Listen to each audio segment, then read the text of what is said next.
Lodi, mga sisi. Eto po, naglagay na tayo ng tubig at asin. Lalagay na po natin ang bawang at sibuyas.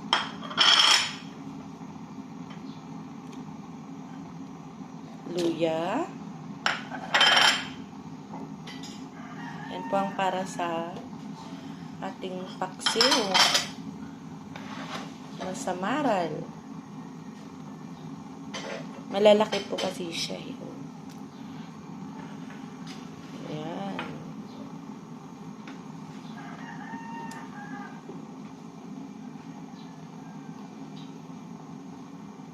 At para umabot ng hanggang gabi, nagkakalahati lang. O, di po ba?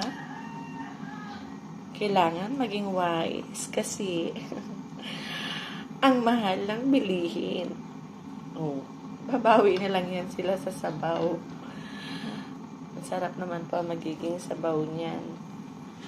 Ayan po ang ating paksiw na samaral. Ulam ng tanghali hanggang sa hapon. Takpan muna po natin.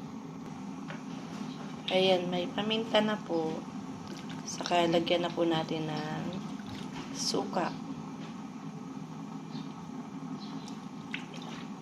Thank you for watching, mga Lodi, mga sisi.